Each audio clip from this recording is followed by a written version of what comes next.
Hello everybody, welcome to the first lecture of mechanics. इस video में हम Newton के लॉज पर जितने भी क्वेश्चंस आते हैं उससे रिलेटेड थ्योरी पढ़ेंगे। जितनी भी थ्योरी होगी वो न्यूमेरिकल से रिलेटेड होगी, न्यूमेरिकल ओरिएंटेड थ्योरी पढ़ेंगे। मतलब जिस थ्योरी की एप्लीकेशन न्यूमेरिकल में होती है वही थ्योरी पढ़ेंगे। न्यूमेरिकल से ही सारे कंसेप्ट समझ में आते हैं हम लोग को। तो पहले थ्योरी उससे रिलेटेड थ्योरी पढ़ लेते हैं, फिर नेक्स्ट वीडियो में ढेर सारे न्यूमेरिकल करेंगे जो न्यूमेरिकल बेसिक से एडवांस लेवल के होंगे। एच.सी. वर्मा या फिर क्लेपनर होगी, ये सारी बुक्स के न्यूमेरिकल्स करेंगे। और इस मैकेनिक्स के सीरीज़ में I will try to cover entire mechanic portion जो 11th में आता है और जो बेसिक मैकेनिक्स बच्चे बीएससी में भी पढ़ते हैं। I will try to cover that. So in this video I am going to start about pseudo forces, tension forces, normal force and pulley trick and tension trick. Very helpful tricks which will these tricks will help you in solving numerical problem. They make numericals very easy. You will find no difficulty in solving numericals with these tricks. So without wasting time let's proceed. Normal forces की बात करें, ये मैंने यहाँ चार cases यहाँ पे बताऊंगी मैं आपको। यहाँ पे 4 ब्लॉक्स हैं जो हर एक ब्लॉक 20 kg का है और इसमें हम 4 केसेस डिस्कस करेंगे कि कैसे नॉर्मल फोर्सेस इन चारों केसेस पे एप्लीकेबल होता है। नॉर्मल फोर्स जैसे कि हमको पता है कि कांटेक्ट फोर्स होता है। जब तक बॉडी किसी सरफेस पे रखी नहीं है तब तक उस पर नॉर्मल फोर्स नहीं लगेगा। तो सपोज केस 1 है, ये बॉडी कहीं नहीं रखी है, इसको ये ऐसे ही है, किसी सरफेस पे रखी नहीं है। तो इस पर जब हम फोर्स ड्रॉ करेंगे, जिसे हम फ्री बॉडी डायग्राम भी करते हैं कि बॉडी कितना फोर्स लगा रही है, ये केवल एक ही फोर्स लगाएगी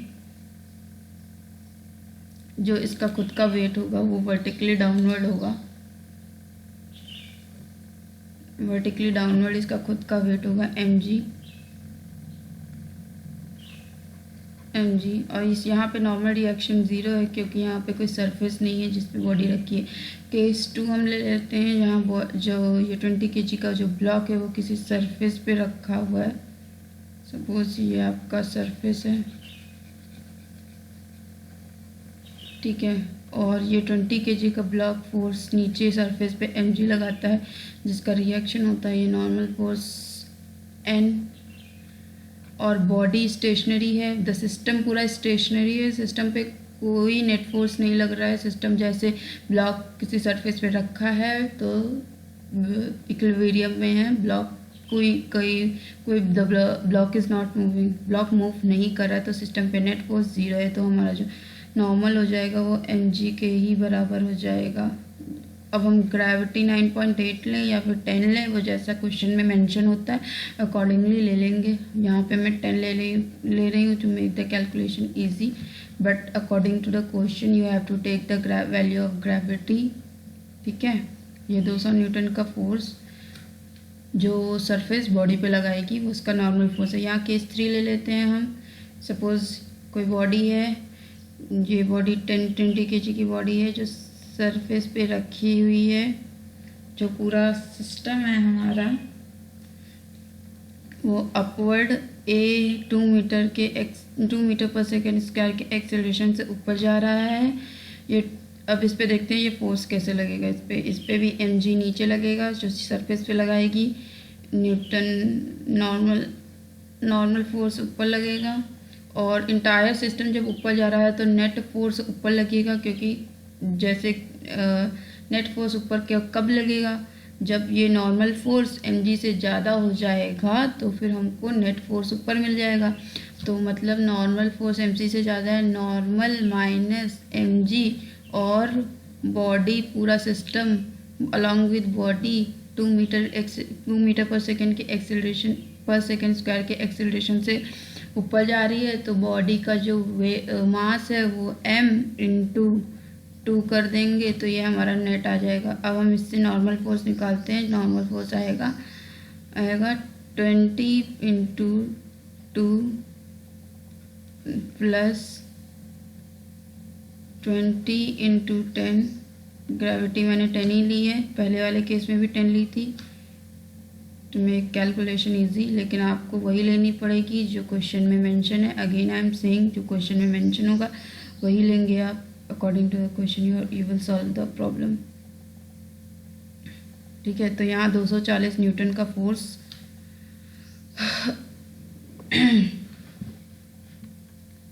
लग रहा है। ठीक है, N minus M G equals to M A. ठीक है, ये एम ए हमारा नेट फोर्स है जो पूरा सिस्टम एक्सपीरियंस करेगा अपवर्ड डायरेक्शन में, क्योंकि ये मूव कर रहा है तो पूरा सिस्टम अपवर्ड डायरेक्शन में एक नेट फोर्स एक्सपीरियंस करेगा। ठीक है, और ये नॉर्मल हमारा हो जाएगा 240 न्यूटन। अब यही हम केस 4 के आखिरी केस है, जो हमारा सपोज बॉडी रखी किसी सरफेस पे और 2 मीटर पर सेकेंड स्क्वायर का एक्सेलरेशन, 2 मीटर पर सेकेंड स्क्वायर का एक्सेलरेशन लग रहा है इस पर नीचे की डायरेक्शन में। तो हमारा जो नेट फोर्स है वो डाउनवर्ड लग रहा है। तो ये जो वेट mg है जो ये सरफेस पे लगाएगा वो डोमिनेट करेगा, और सरफेस इस पे नॉर्मल फोर्स ऊपर लगाएगा। तो क्योंकि mg डोमिनेट करेगा तभी तो पूरा सिस्टम नीचे जाएगा। तो mg minus n is equal to ma। अब यहाँ पे लिख लेते हैं n किसके बराबर आ रहा है, n आ रहा है हमारा mg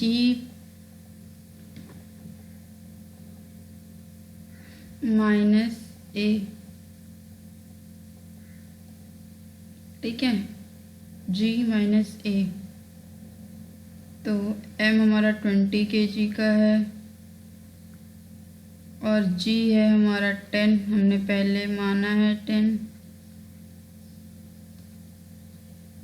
20 इंटू 8 जो हमारा आ जाएगा 160 न्यूटन नॉर्मल फोर्स। ठीक है, तो ऐसे ही प्रॉब्लम्स आपको आएंगे, थोड़े एडवांस लेवल के आएंगे। देखते हैं, उसमें एक ब्लॉक होगी, फिर दूसरी एक ब्लॉक सरफेस पे रखी होगी, फिर ब्लॉक के ऊपर ब्लॉक होगी। एडवांस लेवल के प्रॉब्लम जब हम सॉल्व करेंगे तो आपके कंसेप्ट और क्लियर होंगे in upcoming videos. Pseudo force ले लेते हैं, लिफ्ट का केस है ये दोनों। कोई ब्लॉक है, सूडो फोर्स क्या होता है? सूडो फोर्स पहले बता दूं, वर्चुअल फोर्स होता है जो केवल फील होता है बॉडी को। अब जैसे कि जब लिफ्ट ऊपर जा रही है, सपोज ये लिफ्ट है, लिफ्ट हमारी जा रही है ए एक्सेलरेशन से ऊपर, ए मीटर पर सेकेंड स्क्वायर के एक्सेलरेशन से ऊपर जा रही है, और इस लिफ्ट में कोई आदमी है जिसका वेट है, जिसका मास है m। ठीक है, ये कोई आदमी है जिसका मास m है, जो लिफ्ट के सरफेस पे खड़ा है। ठीक है, लिफ्ट ऊपर जा रही है।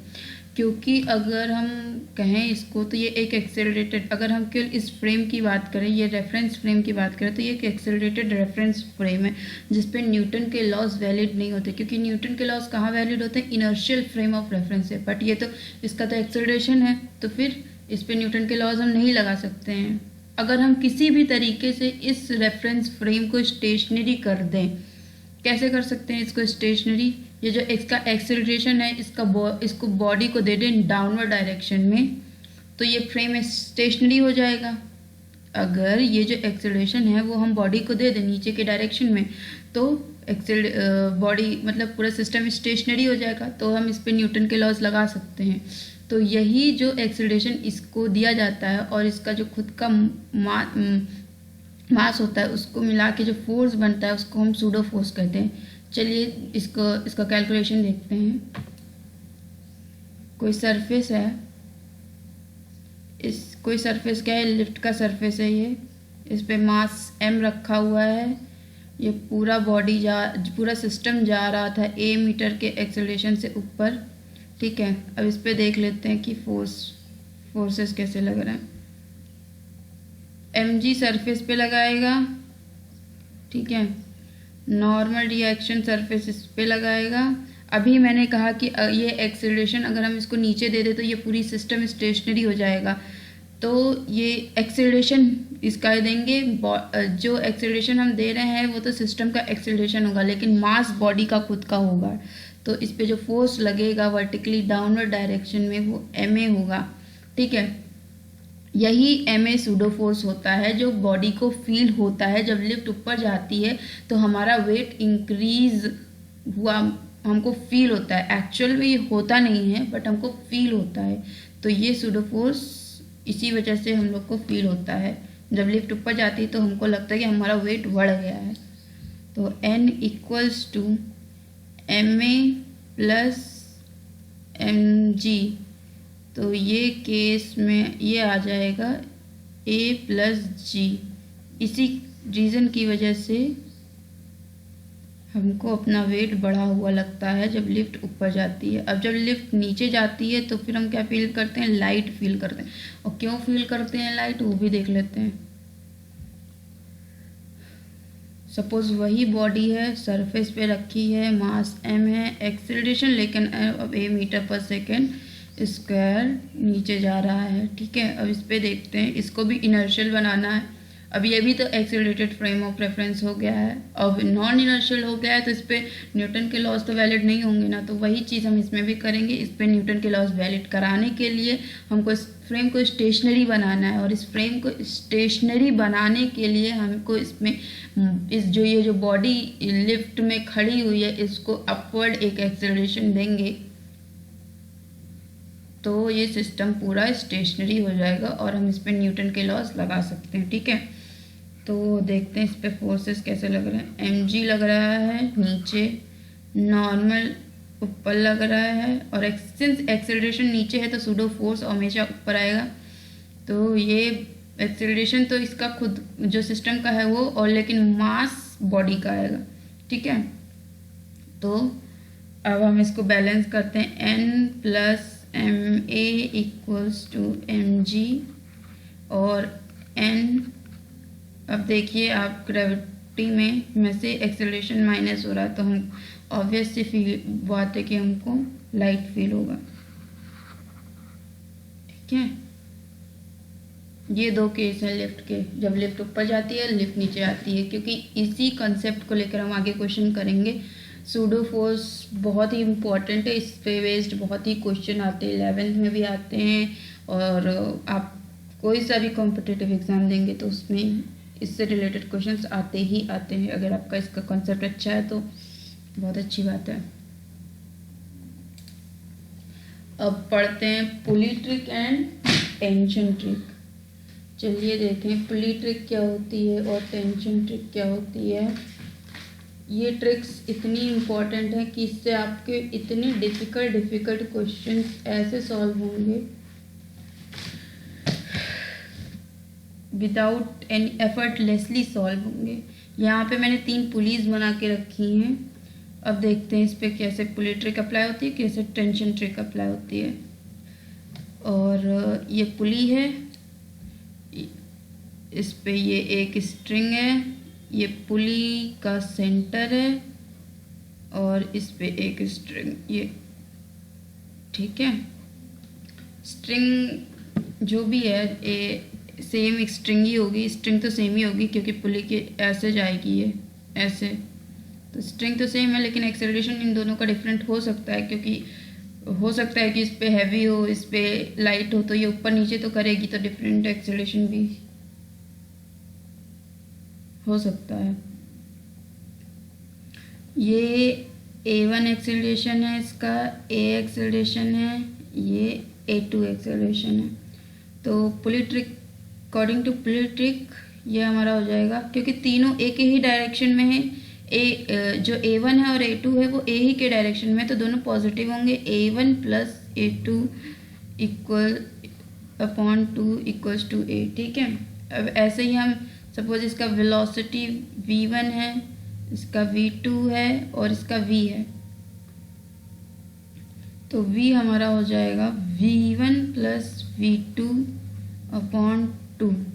सपोज इसका डिस्प्लेसमेंट x1 है, इसका x है और इसका x2 है, तो हमारा जो ये डिस्प्लेसमेंट x आएगा ये x1 प्लस x2 बाय 2, ठीक है। ऐसे ही हम दो और केस डिस्कस करेंगे। डायरेक्शन भी इसमें मैटर करती है, तो देखिए डायरेक्शन कैसे मैटर करती है इसमें। देखिए सपोज ये A1 है, ये A है, ये सॉरी हाँ इसको ऊपर बनाना था,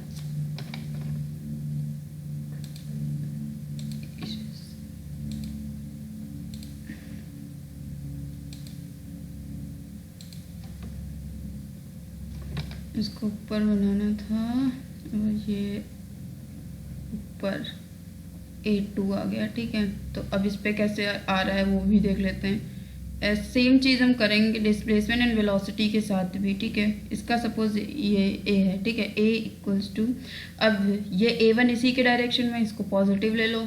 ये ऊपर जा रहा है A2, तो इसको नेगेटिव ले लो क्योंकि ये A से अपोजिट डायरेक्शन में जा रहा है, ठीक है।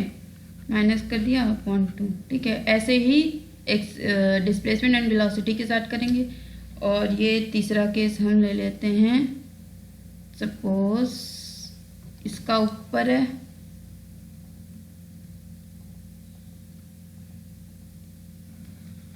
इसका नीचे है, और ये A है, ये A2 है, ये A1 है, तो ये आ जाएगा A equals to A2 minus A1 upon 2, ठीक है।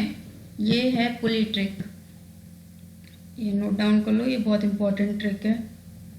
इससे ऐसे क्वेश्चन सॉल्व होंगे and within 2 minutes you will get answer by using these tricks.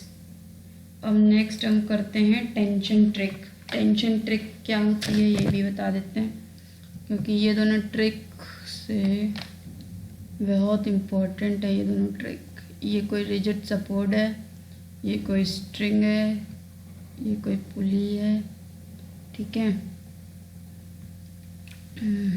अभी मैंने टेंशन फोर्स पढ़ाया नहीं है, लेकिन पता बेसिक पता होगा आप लोगों को कि टेंशन हमेशा पेयर में लगता है, ठीक है।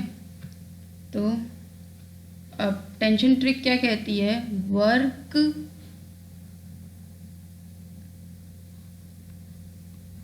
Done by tension force is 0, ठीक है। Work done by the tension force is 0। और ये ट्रिक्स, हाँ important thing to be noted, ये ट्रिक्स तभी अप्लाइड होती हैं जब पुली मासलेस होता है। अगर पुली का मास है तो कैसे क्वेश्चन सॉल्व करना है वो हम देखते हैं। क्वेश्चन जब आएगा ऐसा तो फिर we will see how we will approach to the question. लेकिन ये ट्रिक्स तभी अप्लाई होंगी जब पुली मासलेस होगा, ठीक है, और स्ट्रिंग मासलेस होगी, ठीक है। पुली मासलेस होगा और स्ट्रिंग मासलेस होगी। तो टेंशन ट्रिक क्या है, sigma T dot V equals to 0, summation of T dot V equals to 0, summation of T dot A equals to 0, summation of, ये है एक्सेलरेशन, वेलोसिटी एंड डिस्प्लेसमेंट के लिए, तीनों के लिए ये वैलिड रहता है, ठीक है। एक्स डॉट इक्वल्स टू 0, ये तीनों टेंशन ट्रिक में आते हैं। अभी हम टेंशन फोर्स पढ़ लेते जल्दी से, उसके बाद we will approach to the numericals in next video.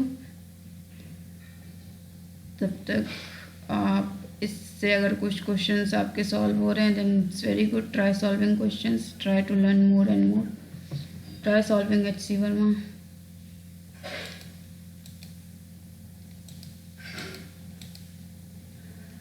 Tension force, ठीक है। टेंशन टेंशन फोर्स है क्या? पहली बात तो ये चीज़ हमको पता करनी है कि जब कोई स्ट्रिंग, ठीक है, जब कोई स्ट्रिंग दो रिजिड सपोर्ट से, ये रिजिड सपोर्ट है, यहाँ पे स्ट्रिंग अटैच्ड है, इस ब्लॉक की मूव करने की अगर हम स्ट्रिंग को काट दे तो ये ब्लॉक नीचे जाएगा, इसकी मूव करने की टेंडेंसी कहाँ है? नीचे है। अगर हम इसको काट देंगे तो ये नीचे चला जाएगा, ठीक है। टेंशन हमेशा जिधर मास के मूव करने की टेंडेंसी होती है उसके अपोजिट लिया जाता है। मतलब टेंशन हमेशा ऊपर लगेगा जिधर अगर ये नीचे जाएगा तो, ठीक है।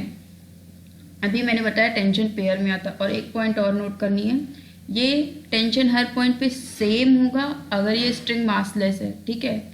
अगर स्ट्रिंग का मास है तो टेंशन हर पॉइंट पे डिफरेंट होगा, और हर पॉइंट पे डिफरेंट होगा। और डिफरेंट क्यों होगा? क्योंकि स्ट्रिंग का मास है तो स्ट्रिंग का वेट आएगा और हर पॉइंट पे इसका mg नीचे लगेगा, तो उसकी वजह से हर पॉइंट पे टेंशन डिफरेंट आएगा। लेकिन अगर स्ट्रिंग मासलेस है तो टेंशन हर पॉइंट पे सेम होगा, और टेंशन हमेशा पेयर में होता है। ये क्वेश्चन से ही समझ में आएगा। जब हम क्वेश्चन सॉल्व करेंगे तो पेयर कैसे बनाते हैं वो I will tell you according to the question, ठीक है।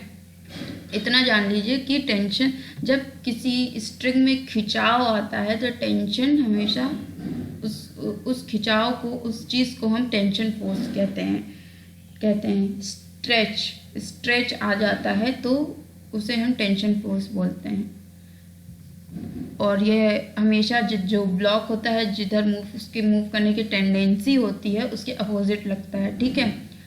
So in this video it's all, I have completed the basic thing जो न्यूमेरिकल के लिए रिक्वायर्ड है। न्यूमेरिकल सॉल्व करेंगे तो और अच्छे से आपको समझ में आ जाएगा।